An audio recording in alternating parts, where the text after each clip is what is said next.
जैन साथियों, आप सभी का एक बार फिर से समसामयिक घटना चक्र के इस ऑफिशियल वेबसाइट पर हार्दिक स्वागत और अभिनंदन है। मैं अनस मिर्जा आज आप सभी के सामने फिर से उपस्थित हुआ हूँ एक बहुत महत्वपूर्ण टॉपिक लेकर, हिंदी विषय का।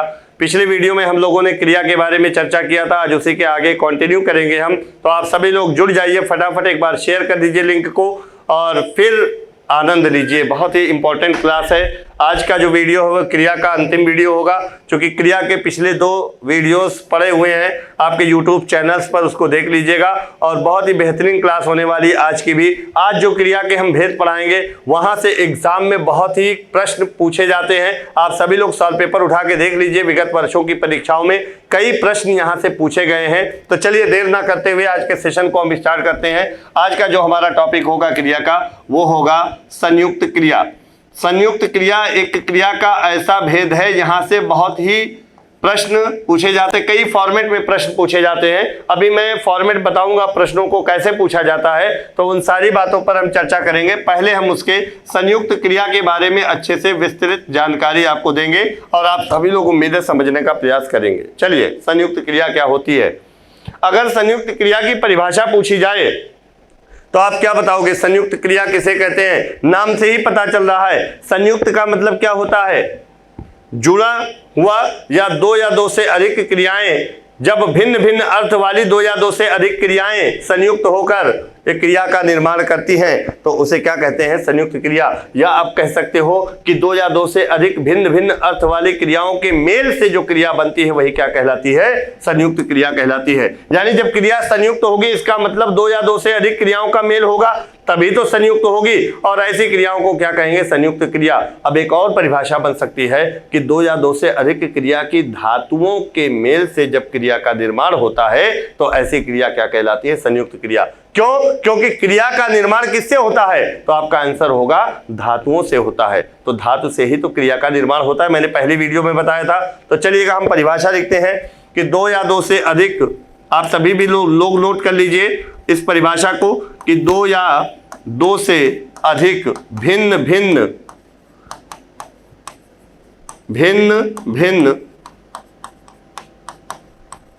अर्थ के क्रियाओं के मेल से, 2 या 2 से अधिक भिन्न भिन्न अर्थ की क्रियाओं के मेल से किसके? 2 या 2 से अधिक भिन्न भिन्न क्रियाओं के मेल से जो बनने वाली क्रिया होगी वही क्या कहलाएगी? संयुक्त क्रिया कहलाएगी। तो यहां पर आगे मैं लिख देता हूं बनने वाली क्रिया, इतना तो आप सभी लोग लिख सकते हो, संयुक्त क्रिया कहलाती है। क्लियर है परिभाषा? जैसे अब यहां पर ध्यान दीजिएगा कैसे आप पहचानोगे कि संयुक्त क्रिया है। जैसे अगर हम उदाहरण लिख दें एक वाक्य के माध्यम से, आप समझने का प्रयास कीजिएगा। राम पढ़ने लगा, राम पढ़ने लगा। अब यहां पर आप देखोगे तो यहां पर एक क्रिया है पढ़ना, और पढ़ना क्रिया से क्या बना है? पढ़ने। पढ़ना क्रिया की धातु पढ़ है और उससे बना है पढ़ने। और यहाँ पर एक क्रिया है लगना। अब लगना क्रिया की धातु क्या है? लग। अब इससे बना है लगा। यानी धातु हम पहचानने के लिए सामान्य रूप की क्रिया में ना को हटा देंगे, जो शेष बचेगा वही धातु मैंने आपको बताया था। अब लग क्रिया की धातु है, यहाँ पर पढ़ क्रिया की धातु है। यहाँ से पढ़ से बना पढ़ने और लग से बना लगा। तो यहाँ पर 2 क्रियाएं भिन्न भिन्न अर्थ वाली या 2 धातुएं भिन्न भिन्न अर्थ वाली क्रियाओं के योग से यहाँ पर क्रिया बना है, तो इसको क्या कहेंगे हम? संयुक्त क्रिया। अब हम लिख दें कि राम पढ़ता है, राम पढ़ता है। अब यहां पर अगर पूछें संयुक्त क्रिया वाला वाक्य है कि नहीं है, तो आप कहोगे नहीं है। क्यों नहीं है? क्योंकि यहां पर एक ही क्रिया की धातु आई है, केवल पढ़ना क्रिया ही प्रयुक्त हुई है, इसलिए संयुक्त क्रिया नहीं होगी। लेकिन इसमें आप देखोगे पढ़ना और लगना 2 क्रियाओं के मेल से क्रिया का निर्माण हुआ है, तो इसमें संयुक्त क्रिया होगी। ये दोनों में जो अंतर है वो आपको समझ में आया होगा। तो नोट कर लीजिएगा परिभाषा और उदाहरण, संयुक्त क्रिया की परिभाषा और उदाहरण आप सभी लोग नोट कर लीजिएगा। चलिए अब कुछ और उदाहरण हम देखते हैं आप सभी लोगों के सामने। मैं लिख रहा हूं, यहां पर ध्यान से समझने का प्रयास करिएगा। जैसे हम लिख दे वर्षा होने लगी। अब यहाँ पर वर्षा होने लगी, अगर ये आपका वाक्य लिखा हुआ है तो आप क्या बताओगे, संयुक्त क्रिया है कि नहीं है? तो आप कहोगे है। क्यों है? क्योंकि यहाँ पर होना क्रिया से बना है, होने, और यहाँ पर आप देखोगे लगना क्रिया से क्या बना है, लगी। तो यहाँ पर आप कहोगे दो भिन्न भिन्न क्रियाओं के योग से क्रियाओं का निर्माण हुआ है, तो इसलिए इसमें कौन सी क्रिया होगी, संयुक्त क्रिया होगी। ऐसे हम लिख दें वर्षा हो चुकी है, वर्षा हो चुकी है। अब यहाँ पर अब अगर पूछा जाए आपसे क्या इसमें संयुक्त क्रिया है, तो आप कहोगे है। क्यों है? क्योंकि यहाँ पर होना क्रिया की हो धातु है और यहाँ पर चुकना क्रिया की चुक धातु से बना है चुकी, तो यहाँ पर दो धातुओं का प्रयोग हुआ है, तो इसलिए इसमें भी कौन सी क्रिया होगी, संयुक्त क्रिया होगी। अगर ऐसे है हम लिख दें कि वर्षा होती रही, वर्षा हो रही है, मैं लिख दूं, या होती रही, कुछ भी लिख दिया जाए। अब यहाँ पर पूछा जाए संयुक्त क्रिया है, तो बिल्कुल है, क्योंकि यहाँ पर देखेंगे आप, होना क्रिया की हो धातु है और यहाँ पर रहना क्रिया की रह धातु से बना है रही, तो इसमें भी संयुक्त क्रिया होगी। ऐसे ही अगर हम लिख दें पेड़ बढ़ता गया, यहाँ पर ध्यान दीजिएगा, अगर हम लिख दें पेड़ बढ़ता गया, अब यहाँ पर पूछा जाए संयुक्त क्रिया है कि नहीं है, तो आपका जवाब होगा है। क्यों है? क्योंकि यहाँ पर बढ़ना क्रिया से बना है बढ़ता और जाना क्रिया से बना है गया, विकारी रूप में आया है, तो यहाँ पर भी संयुक्त क्रिया होगा। ऐसे ही अगर हम लिख दें एक वाक्य कि मोहन को पढ़ना चाहिए, मोहन को पढ़ना चाहिए। अब यहाँ पर अगर आपसे पूछा जाए संयुक्त क्रिया है कि नहीं, तो आपका जवाब होगा बिल्कुल होगा।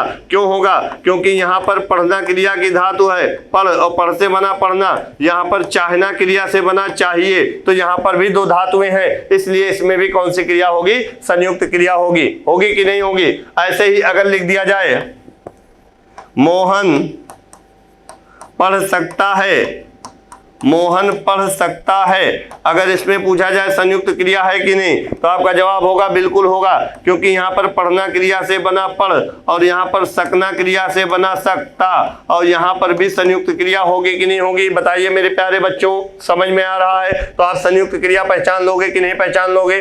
चलिए और भी कुछ उदाहरण के माध्यम से हम समझाते हैं आपको, कुछ उदाहरण और भी लिख रहे हैं, आप सभी लोग बताइएगा कि इसमें संयुक्त क्रिया होगी कि नहीं होगी। जैसे हमने लिख दिया राम पढ़ा करता है,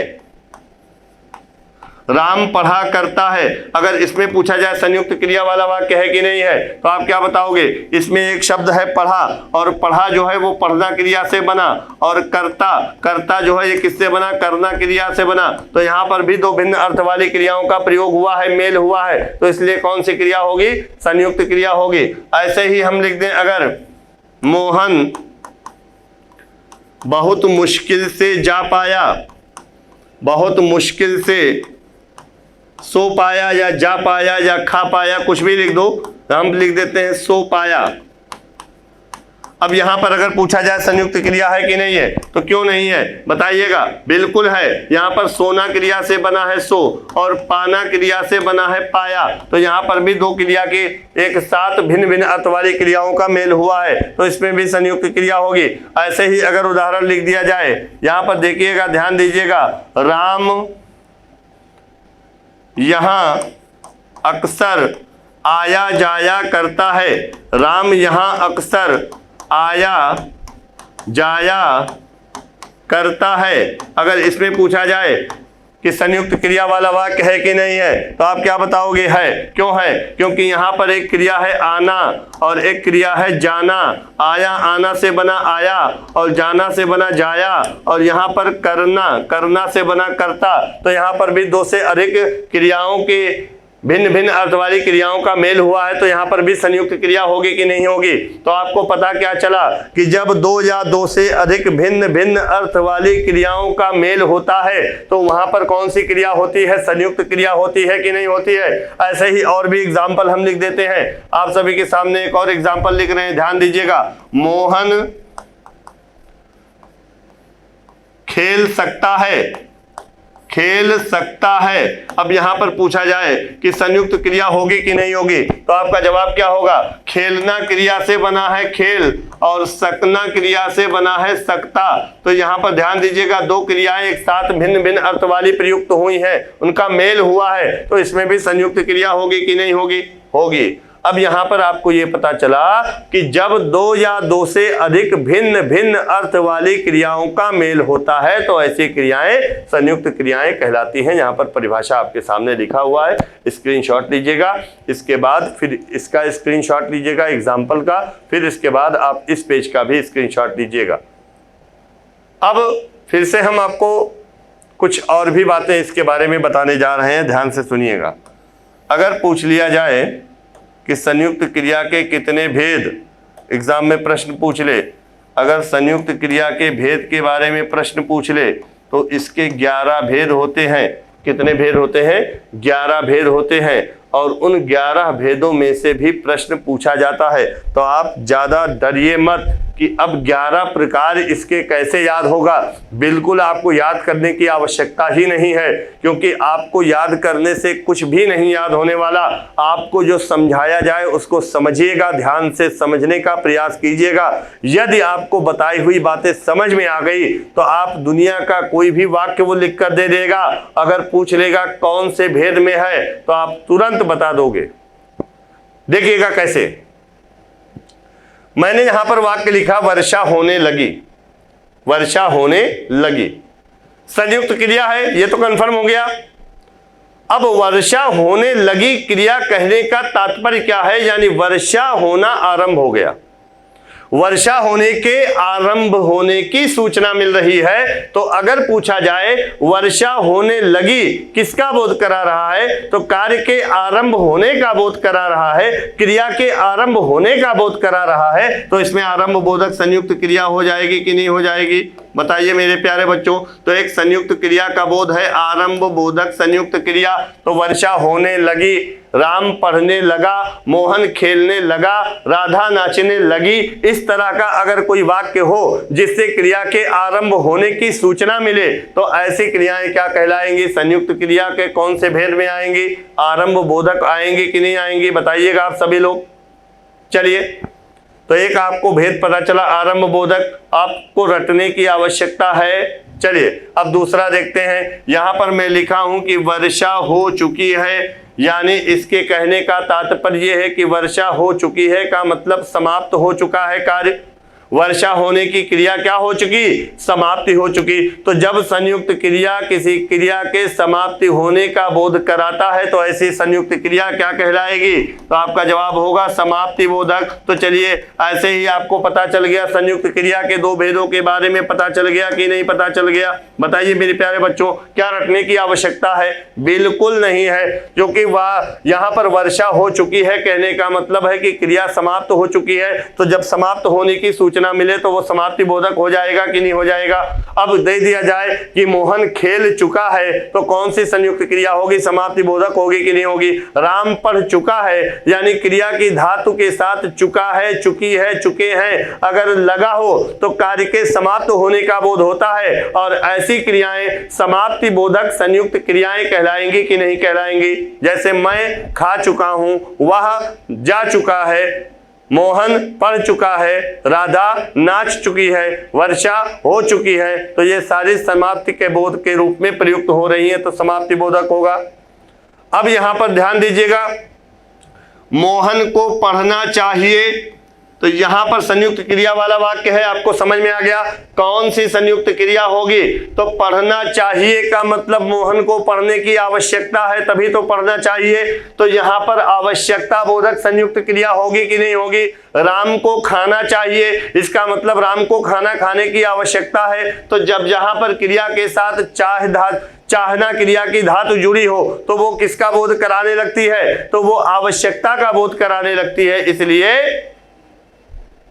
ये कौन सी क्रिया हो जाएगी? आवश्यकता बोधक संयुक्त क्रिया होगी कि नहीं होगी?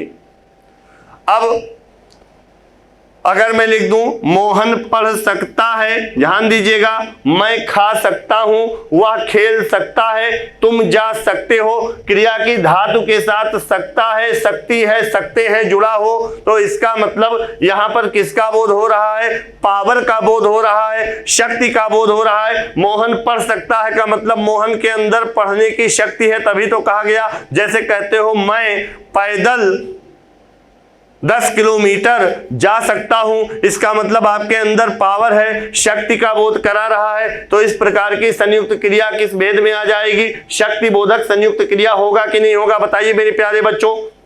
तो क्या कुछ रटना है इसमें, याद करना है? बिल्कुल नहीं, केवल आपको समझना होगा। चलिए अब अगला हम बढ़ते हैं। यहां पर एक वाक्य मैंने लिखा वर्षा हो रही है, इसलिए मैंने बहुत ढेर सारे एग्जाम्पल्स दिए कि इन्हीं एग्जाम्पल्स के माध्यम से हम आपको समझाने का प्रयास कर देंगे। और यदि आपको समझ में आ गया तो क्रिया का कोई भी ऐसा टॉपिक नहीं है जो आपको एग्जाम में कोई भी सवाल आपसे गलत हो जाए। चलिए, वर्षा हो रही है, यानी वर्षा हो रही है कहने का मतलब कार्य के होने का बोध हो रहा है, कार्य के समाप्त होने का बोध नहीं हो रहा है। तो जब कार्य के होने का बोध हो, कार्य के समाप्त ना होने का बोध हो, तो ऐसी क्रिया को हम क्या कहते हैं? नित्यता बोधक संयुक्त क्रिया कहते हैं। कौन सी क्रिया? नित्यता बोधक। नित्यता का मतलब होता है कार्य के समाप्त ना होने का बोध हो, यानी कार्य के होने का बोध हो लेकिन कार्य समाप्त हुआ इसका बोध ना हो, तो ऐसी क्रिया क्या कहलाती है? नित्यता बोधक। जैसे हमने लिख दिया पेड़ बढ़ता गया, यह भी संयुक्त क्रिया है। अब पेड़ के बढ़ने की सूचना मिल रही है, कार्य के होने की सूचना मिल रही है, लेकिन समाप्त होने की सूचना नहीं मिल रही है, तो यहाँ पर नित्यता बोधक संयुक्त क्रिया होगी कि नहीं होगी? बताइए मेरे प्यारे बच्चों। चलिए, और भी मैंने कुछ वाक्य लिखे थे। राम पढ़ा करता है, मैं खेला करता हूं, वह दौड़ा करता है, वह लिखा करता है, मैं पढ़ाया करता हूं। इससे क्या पता चल रहा है? अभ्यास का पता चल रहा है कि नहीं चल रहा है? तो जब क्रिया के साथ करता है, करती है, करते हैं यह क्रिया जुड़ी हो तो वो कौन सी क्रिया हो जाती है? क्योंकि यह अभ्यास का बोध कराती है, तो यह अभ्यास बोधक संयुक्त क्रिया का वाक्य होगा कि नहीं होगा? बताइए मेरे प्यारे बच्चों। तो जैसे मैं लिख दूं कि मोहन खेला करता है, तो इसका मतलब मोहन के खेलने के अभ्यास के बारे में बात की जा रही है। राम खाया करता है, मोहन आया करता है, तो इस तरह के अगर वाक्य होंगे तो वो किसका बोध कराएंगे? अभ्यास का बोध कराएंगे। तो अभ्यास बोधक संयुक्त क्रिया हो गई। तो एक एक भेद आप समझ लोगे, आपको रटने की जरूरत नहीं पड़ेगी। मोहन बहुत मुश्किल से सो पाया, तो यहां पर जब लास्ट में पाना क्रिया हो और पाना क्रिया की धातु से कोई क्रिया बनी हो पा धातु से, और इसके साथ यह सूचना मिले कि कोई कार्य आसानी से ना होने पाए, यानी किसका बोध हो रहा है? अवकाश का बोध हो रहा है। तो यहां पर अवकाश बोधक संयुक्त क्रिया हो जाएगी। जैसे मोहन बहुत मुश्किल से जा पाया, मोहन बहुत मुश्किल से सो पाया, या मोहन सो नहीं पाया, यानी कार्य ना हो या हो भी तो बड़ी मुश्किल से हो, और अंत में पाना क्रिया की पा धातु हो, तो ये अवकाश सूचक हो जाता है। इसलिए अवकाश बोधक संयुक्त क्रिया का वाक्य हो जाएगा कि नहीं? अब यहाँ पे राम यहाँ अक्सर आया जाया करता है, यहाँ पर आया जाया इससे समान ध्वनि वाली क्रियाएं हैं। तो जब दो समान ध्वनि वाली क्रियाएं एक साथ आती हैं तो ऐसी संयुक्त क्रिया को हम क्या नाम दे देते हैं? पुनरुक्त संयुक्त क्रिया। तो ये कौन सी संयुक्त क्रिया हो जाएगी? पुनरुक्त संयुक्त क्रिया हो जाएगी। जैसे वह पढ़ा लिखा करता है, तो पढ़ा और लिखा समान ध्वनि वाली क्रियाएं हैं, तो ये क्या हो जाएंगी? पुनरुक्त संयुक्त क्रिया हो जाएंगी। जैसे हम लिख दें कि मोहन खेला कूदा करता है, तो खेलना और कूदना दो क्रियाएं एक साथ समान ध्वनि वाली क्रियाएं आई हैं, तो इसमें कौन सी क्रिया हो जाएगी? पुनरुक्त संयुक्त क्रिया होगी कि नहीं होगी? बताइए मेरे प्यारे बच्चों, समझ में आ रहा है कि नहीं आ रहा है? आसान है कि नहीं है? क्या आपको रटने की आवश्यकता होगी किसी क्रिया के किसी भेद के अंतर्गत? जो भी बातें हैं अगर आपको समझ में आ गया तो आपको बिल्कुल रटने की आवश्यकता नहीं होगी। चलिए, तो ये था आपका संयुक्त क्रिया। अब यहां पर ध्यान दीजिएगा, संयुक्त क्रिया जो है इसके कितने भेद होते हैं? 11 भेद होते हैं। तो यहां पर लिख लीजिएगा संयुक्त क्रिया के भेद। संयुक्त क्रिया के भेद, तो इसके कितने भेद होते हैं? 11 भेद होते हैं। और इन सभी भेदों को मैंने आपको बताया। ऐसे ही आप एग्जाम में सही कर लेंगे प्रश्न। उन 11 भेदों में आप देखोगे तो मैं नंबरिंग कर दे रहा हूं, यहां पर नोट कर दे रहा हूं, आप सभी लोग नोट कर लीजिए। पहला भेद है आरंभ बोधक संयुक्त क्रिया, आप सभी लोग नोट कर लीजिएगा, आरंभ बोधक संयुक्त क्रिया। दूसरा है समाप्ति बोधक, समाप्ति बोधक। तीसरा है नित्यता बोधक, नित्यता बोधक। चौथा है अवकाश बोधक, अवकाश बोधक। फिर पांचवा है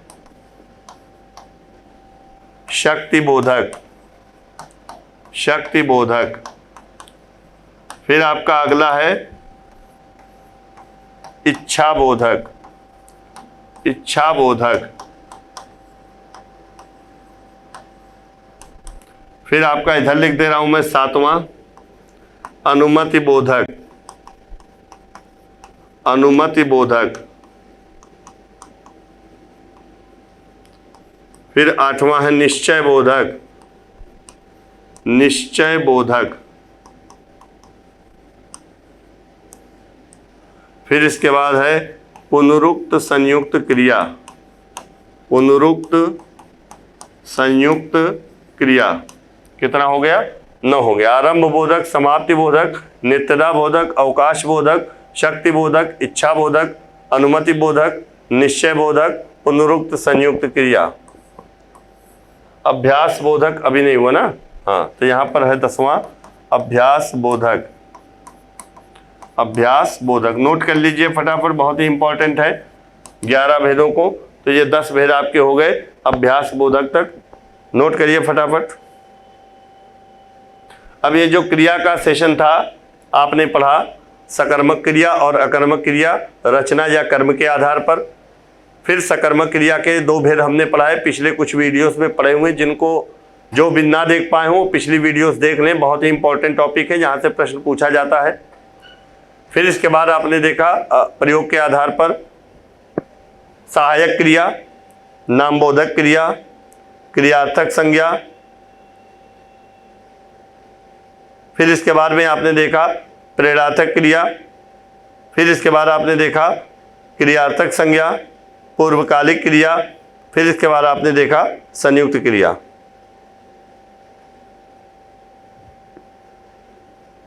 हाँ, यहां पर 10 ही हुआ है ना, आवश्यकता वाला छूटा है तो लिख लीजिएगा, वो तो मैं बता चुका हूं। आवश्यकता बोधक, ठीक है, आवश्यकता बोधक बता चुका हूं।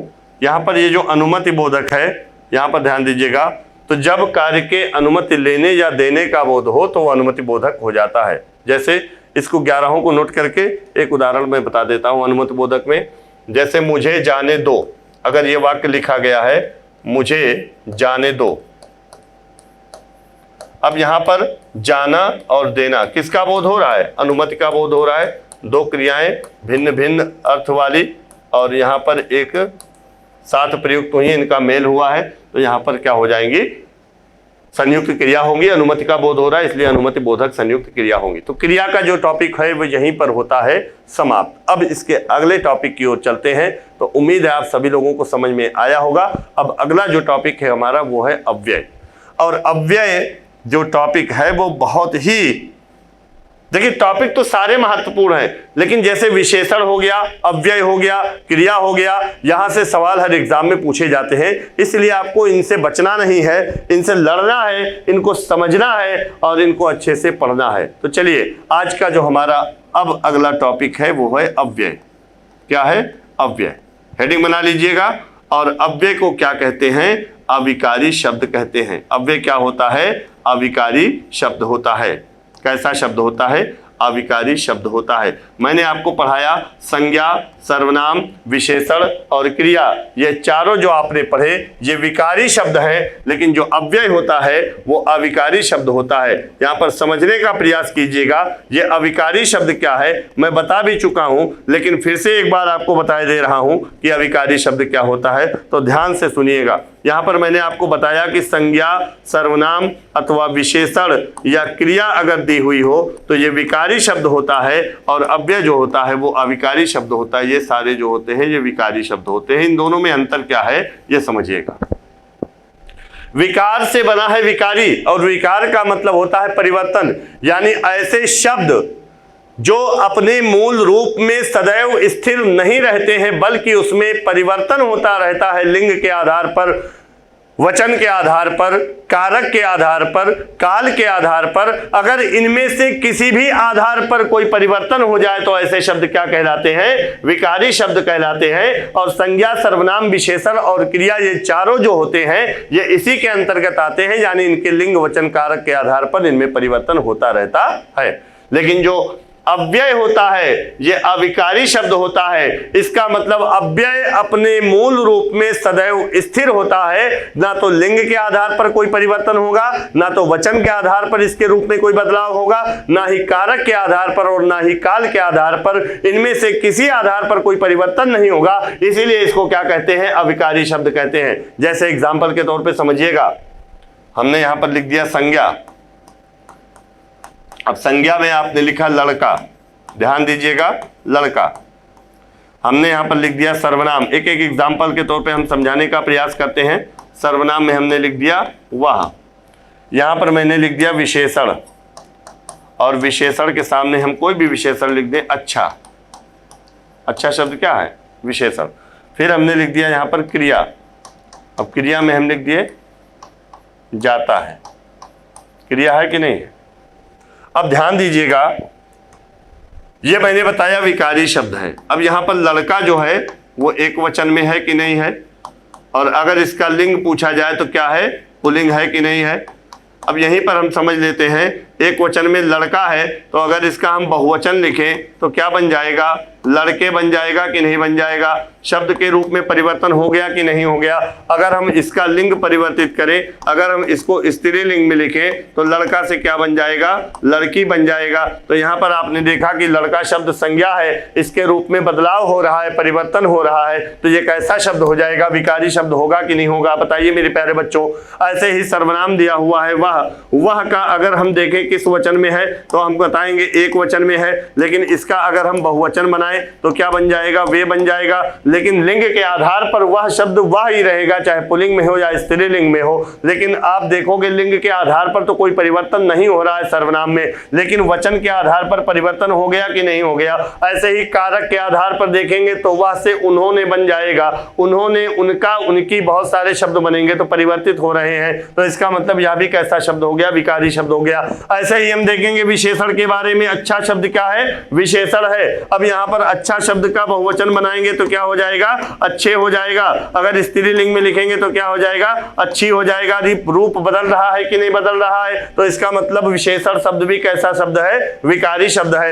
ऐसे ही क्रिया हमने लिखा जाता है, यहाँ पर एक वचन पुल्लिंग क्रिया है, अगर इसका स्त्रीलिंग लिखेंगे तो क्या बन जाएगा? जाती है। अगर इसको हम किसी और काल में लिखे तो भी बदल जाएगा, जैसे जाता था भूतकाल, जाएगा भविष्यकाल। रूप बदल रहा है कि नहीं बदल रहा है? बहुवचन में लिखेंगे तो जाते हैं। तो इसका मतलब ये संज्ञा, सर्वनाम, विशेषण और क्रिया ये चारों अपना रूप एक तरह से स्थिर नहीं रखते, इनके रूप में परिवर्तन होता रहता है, इसलिए ये विकारी शब्द है। लेकिन जो अव्यय होता है ये सदैव अपने मूल रूप में बना रहता है, इसलिए क्या है? ये अविकारी शब्द है। इसमें कोई परिवर्तन लिंग, वचन, काल, कारक के आधार पर नहीं होता है। क्लियर हो गया? तो चलिए अब समझने का प्रयास करते हैं। अविकारी शब्द और विकारी शब्द तो आपने जान लिया। अब यहाँ पर हम देखेंगे अव्यय के बारे में और बहुत सारी बातें बताएंगे आपको। तो आपको एक बात पता चला कि अव्यय जो होता है ये अविकारी शब्द होता है, इतना तो आपको सूचना मिल गई। अब यहाँ पर ध्यान दीजिएगा, इसकी परिभाषा अगर लिखी जाए तो क्या लिखेंगे? ऐसे शब्द, मैं परिभाषा लिख दे रहा हूं, आप लोग नोट कर लीजिए, जो अपने मूल रूप में सदैव स्थिर रहते हैं, जो अपने मूल रूप में सदैव स्थिर रहते हैं, सदैव स्थिर रहते हैं, स्थिर रहते हैं, अर्थात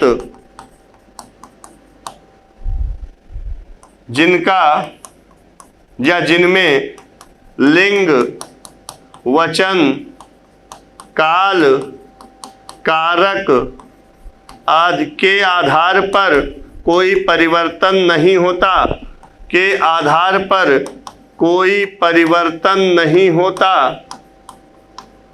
अव्यय कहलाते हैं। यह परिभाषा हो गई। जैसे कुछ अव्यय शब्द मैं लिख रहा हूं एग्जाम्पल के तौर पे, आप सभी लोग नोट कर लीजिएगा। और, एवं, तथा, या, वा, अथवा, किंतु, परंतु, इसलिए, बल्कि, ताकि, बहुत सारे शब्द आएंगे कि, जो, जो कि, जैसा कि, यहां पर और लिख दे रहे हैं धीरे धीरे, तेज, अचानक, प्रतिदिन एंड सो ऑन। तो ये सारे शब्द ऐसे हैं जो सदैव जिस रूप में लिखा है इनका रूप बदलेगा नहीं, ये अपने ही रूप में रहेंगे। लिंग के आधार पर कोई परिवर्तन नहीं होगा, वचन के आधार पर भी कोई परिवर्तन नहीं होगा, काल के आधार पर भी कोई परिवर्तन नहीं होगा, कारक के आधार पर भी कोई परिवर्तन नहीं होगा। इसीलिए इनको क्या कहा जाता है? अविकारी शब्द कहा जाता है। और जो अविकारी शब्द होते हैं वही क्या होते हैं? अव्यय होते हैं। समझ में आ गई होगी बात? चलिए अब आगे चलते हैं। अव्यय के भेद के बारे में हम जानकारी दे रहे हैं, आपको समझने का प्रयास कीजिएगा। तो अव्यय के भेद के बारे में अगर बात करें तो अव्यय के 4 भेद होते हैं। यहां पर मैं हेडिंग बना दे रहा हूं, अव्यय के भेद।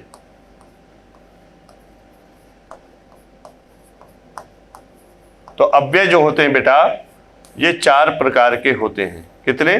4। अब इन चारों को आप लोग नोट कर लीजिएगा। पहला है क्रिया विशेषण अव्यय। पहला क्या है? क्रिया विशेषण अव्यय। नोट कर लीजिएगा। दूसरा है संबंध बोधक अव्यय। क्या है? संबंध बोधक अव्यय।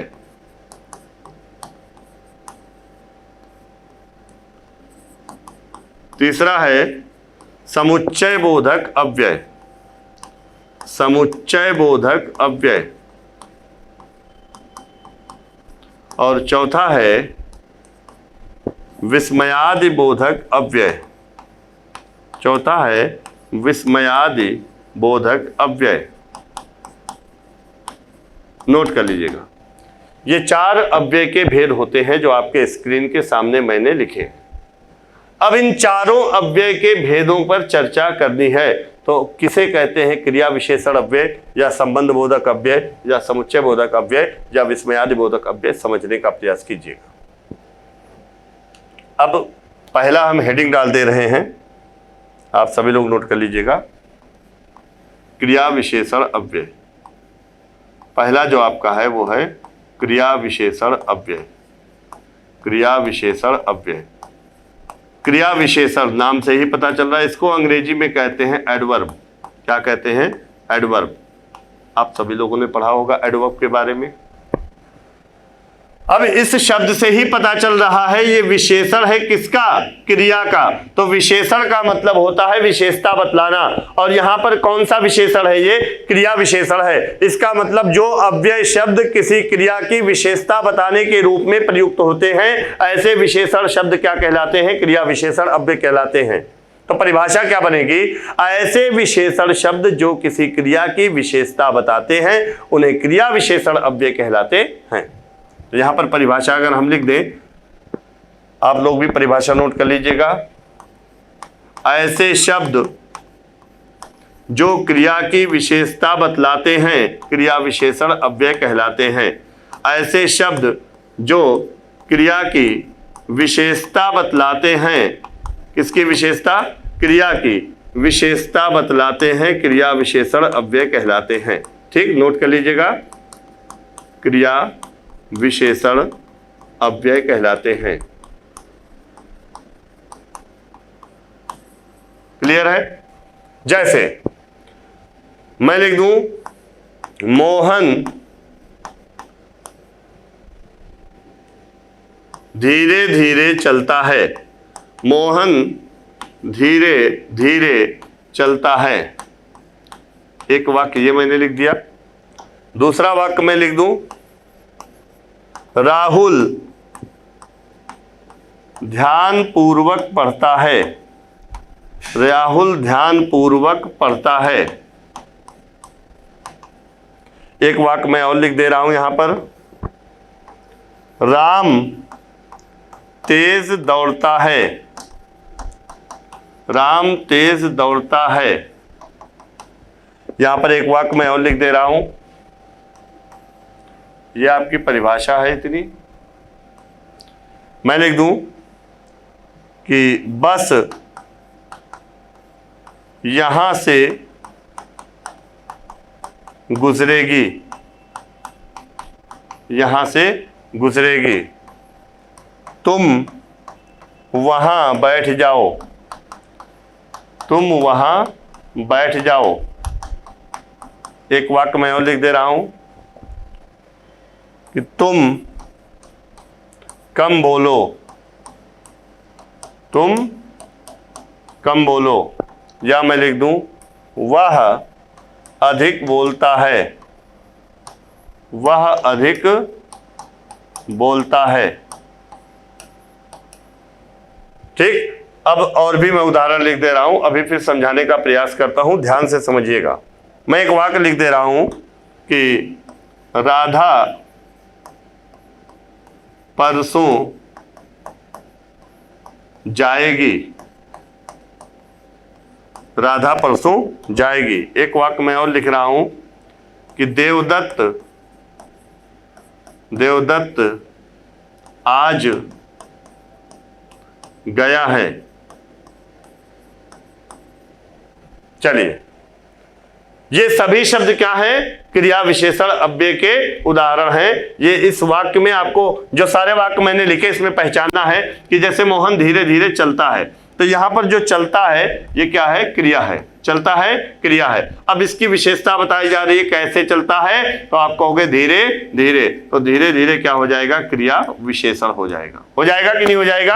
क्योंकि यही शब्द क्रिया की विशेषता बता रहा है। अब मोहन धीरे धीरे चलता है या राधा धीरे धीरे चलती है, तो यहाँ पर राधा और क्रिया ये दोनों बदल गई, लेकिन धीरे धीरे शब्द कोई बदलाव नहीं आया। मोहन धीरे धीरे चलेगा, अगर भविष्य काल में भी रखेंगे तो इसमें कोई परिवर्तन नहीं होगा, क्योंकि यह अविकारी शब्द है और अविकारी शब्द अव्यय होते हैं, तो क्रिया विशेषण एक अव्यय है, इसलिए इसके लिंग, वचन, काल और कारक के आधार पर इसमें कोई परिवर्तन नहीं होगा। यहां पर देखेंगे राहुल ध्यान पूर्वक पढ़ता है।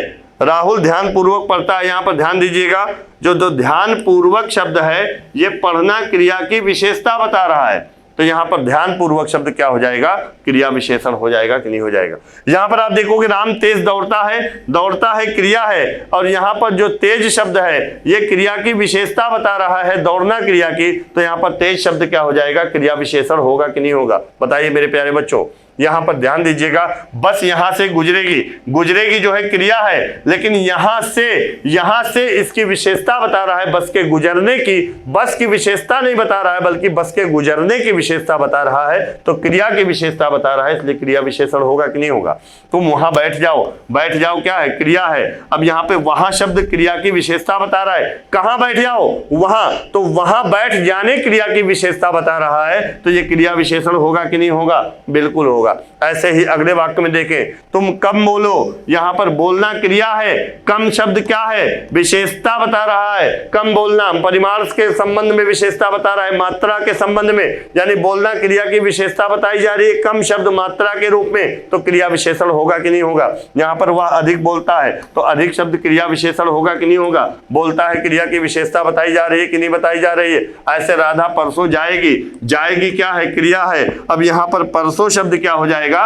क्रिया विशेषण होगा कि नहीं होगा? क्यों होगा? क्योंकि जाना क्रिया की विशेषता बताई जा रही है। कब जाएगी? परसों जाएगी। ऐसे ही देवदत्त आज गया है। यहां पर आज शब्द गया है क्रिया की विशेषता बता रहा है, तो आज शब्द क्रिया विशेषण होगा। तो क्रिया की विशेषता बताने वाले जो शब्द होते हैं वही क्या कहलाते हैं, क्रिया विशेषण कहलाते हैं। और ये जो क्रिया विशेषण होते हैं ये क्रियाओं से पहले इनका प्रयोग वाक्य में किया जाता है। क्लियर है। अब यहां पर मैं बना रहा हूं, आप सभी लोग बनाइएगा, क्रिया विशेषण अव्यय के भेद। क्रिया विशेषण अव्यय के भेद, क्रिया विशेषण अव्यय के भेद। तो क्रिया विशेषण के अगर भेद की बात की जाए तो कितने भेद होते हैं, डायरेक्ट एग्जाम में यहां से प्रश्न पूछा जाता है। आपने देखा कि अव्यय के 4 भेद होते हैं, एक क्रिया विशेषण अव्यय। तो अब पूछ ले क्रिया विशेषण अव्यय के कितने भेद होते हैं, तो अर्थ के आधार पर अगर देखा जाए तो क्रिया विशेषण अव्यय के कितने भेद होते हैं, 4 भेद होते हैं। चारों में आपको जानना है। यहां पर पहला है रीतिवाचक क्रिया विशेषण अव्यय। पहला क्या है, रीतिवाचक, या इसी को कहते हैं विधिवाचक क्रिया विशेषण अव्यय। क्या कहते हैं, विधिवाचक क्रिया विशेषण अव्यय। ये पहला भेद हो गया, रीतिवाचक या विधिवाचक। अगर दूसरा भेद की बात करें तो दूसरा भेद है कालवाचक क्रिया विशेषण अव्यय। क्या हो जाएगा, कालवाचक क्रिया विशेषण अव्यय, कालवाचक क्रिया विशेषण अव्यय। फिर तीसरा भेद है स्थानवाचक क्रिया विशेषण अव्यय। क्या है, स्थानवाचक क्रिया विशेषण अव्यय। और चौथा जो भेद है वो है परिमाणवाचक क्रिया विशेषण अव्यय। क्या हो जाएगा, परिमाणवाचक क्रिया विशेषण अव्यय। ये 4 भेद हैं क्रिया विशेषण अव्यय के, नोट कर लीजिएगा। रीतिवाचक या विधिवाचक, दूसरा आपको बताया मैंने कालवाचक, और तीसरा बताया स्थानवाचक, चौथा है परिमाणवाचक। ये 4 क्रिया विशेषण अव्यय के भेद हैं। अब यहां पर देखिएगा, रीतिवाचक होगा तो इसका मतलब क्रिया के होने की रीति संबंधी विशेषता का बोध कराएगा, क्रिया के होने की विधि को बताएगा। अगर कालवाचक होगा तो इसका मतलब समय होता है, काल का मतलब, तो क्रिया के काल यानी समय संबंधी विशेषता का बोध कराएगा। अगर स्थानवाचक क्रिया विशेषण अव्यय होगा तो स्थान संबंधी विशेषता का बोध कराएगा। अगर परिमाणवाचक क्रिया विशेषण अव्यय होगा तो क्रिया की मात्रा यानी परिमाण का बोध कराएगा। यहां पर आते हैं, हवा मोहन धीरे धीरे चलता है, तो यहाँ पर धीरे धीरे तो क्रिया विशेषण है। पूछ ले किस भेद में आता है, तो धीरे धीरे क्रिया के होने की विधि को बता रहा है, क्रिया के होने की रीति को बता रहा है। तो ये विधिवाचक या रीतिवाचक होगा कि नहीं होगा, बताइए मेरे प्यारे बच्चों। विधिवाचक या रीतिवाचक होगा कि नहीं होगा, बिल्कुल होगा। कैसे होगा, क्योंकि धीरे धीरे शब्द क्रिया के होने के तरीके को, विधि को या रीति को दर्शा रहा है। यहाँ पर राहुल ध्यान पूर्वक पढ़ता है, यहाँ पर जो ध्यान पूर्वक शब्द है ये किस रूप में आया है, ये भी क्रिया के होने की रीति या विधि को दर्शा रहा है। तो इसमें भी कौन सा हो जाएगा, रीतिवाचक या विधिवाचक क्रिया विशेषण अव्यय होगा कि नहीं होगा। चलिए, राम तेज दौड़ता है, यहाँ पर भी दौड़ना क्रिया की विशेषता बताई जा रही है। तेज यानी क्रिया किस प्रकार से हो रही है, क्रिया के होने की रीति या विधि क्या है, तेज है। तो यहाँ पर तेज शब्द रीतिवाचक या विधिवाचक होगा कि नहीं होगा, बताइए मेरे प्यारे बच्चों। ऐसे ही हम देखेंगे, बस यहां से गुजरेगी, बस यहां से गुजरेगी, तो यहां से किसका बोध करा रहा है, तो आपका जवाब होगा स्थान का बोध करा रहा है। तो स्थानवाचक क्रिया विशेषण होगा कि नहीं होगा। ऐसे ही तुम वहां बैठ जाओ, अगर किसी से आप बोल रहे हो तुम वहां बैठ जाओ, तो वहां शब्द किसका सूचक है, स्थान का सूचक है कि नहीं है। अब यहां पर बैठ जाओ क्रिया है, तो किस रूप में बोध कराया जा रहा है, स्थान के रूप में। तो ये स्थानवाचक क्रिया विशेषण होगा कि नहीं होगा। चलिए अगले वाक्य को देखते हैं, तुम कम बोलो। यहां पर बोलना क्रिया की मात्रा बताई जा रही है, कम। कम क्या हो जाएगा, परिमाणवाचक हो जाएगा कि नहीं हो जाएगा। जैसे वह अधिक बोलता है, अब यहां पर बोलता है क्रिया है, अधिक शब्द क्या है, विशेषण है, क्रिया विशेषण। तो यहां पर मात्रा संबंधी विशेषता का बोध कराया जा रहा है कि नहीं कराया जा रहा है। तो अधिक या कम शब्द क्या हो गया, यहां पर परिमाणवाचक क्रिया विशेषण होगा कि नहीं होगा। ऐसे ही मैंने यहां पर वाक्य लिखा है, इसके आगे ध्यान दीजिएगा, राधा परसों जाएगी। परसों मतलब काल या समय का बोध करा रहा है कि नहीं करा रहा है। तो यहां पर कालवाचक क्रिया विशेषण होगा कि नहीं होगा, बताइए मेरे प्यारे बच्चों। जैसे देवदत्त आज गया है, तो यहां पर आज किसका बोध करा रहा है, समय का बोध करा रहा है कि नहीं करा रहा है। तो यहां पर यह समयवाचक क्रिया विशेषण या कालवाचक क्रिया विशेषण होगा कि नहीं होगा, बताइए। तो क्रिया विशेषण अव्यय के कितने भेद होते हैं, 5 भेद होते हैं। उन 5 भेदों को मैंने उदाहरण के माध्यम से आपको समझाने का प्रयास किया। उम्मीद है कि आप सभी को समझ में आया होगा। तो जब कोई शब्द क्रिया की विशेषता बताने के रूप में प्रयुक्त होता है तो ऐसे शब्द को हम क्रिया विशेषण अव्यय कहते हैं। और ये जो क्रिया विशेषण अव्यय होते हैं इसके भी कितने भेद होते हैं? 4 भेद होते हैं। उन 4 भेदों में हमने पहला पढ़ा रीतिवाचक या विधिवाचक क्रिया विशेषण अव्यय। रीतिवाचक या विधिवाचक क्रिया विशेषण अव्यय ऐसे शब्द को कहते हैं जो क्रिया के होने की रीति या विधि को दर्शाता है। जैसे हवा धीरे धीरे चल रही है, धीरे धीरे शब्द हवा के चलने की रीति को दर्शा रहा है। फिर हमने पढ़ा कालवाचक क्रिया विशेषण अव्यय। तो जब कोई क्रिया विशेषण शब्द क्रिया के समय संबंधी काल संबंधी विशेषता का बोध कराता है तो ऐसे क्रिया विशेषण अव्यय को हम क्या कहते हैं? कालवाचक क्रिया विशेषण अव्यय। फिर इसके बाद हमने पढ़ा स्थानवाचक क्रिया विशेषण अव्यय। तो क्रिया के स्थान संबंधी जानकारी जब कोई अव्यय शब्द दे तो इसे स्थानवाचक कहेंगे। फिर इसके बाद हमने पढ़ा ये 4 पढ़ा, 4 भेद होते हैं क्रिया विशेषण अव्यय के। इन 4 भेदों को आप लोग नोट कर लीजिएगा। इसके बाद हम संबंध बोधक, समुच्चय बोधक और विस्मयादि बोधक अव्यय को अगली वीडियो में लाएंगे आप सभी के सामने। तो आज के लिए इतना ही। आप सभी प्यारे बच्चों को जय हिंद, all the best, take care.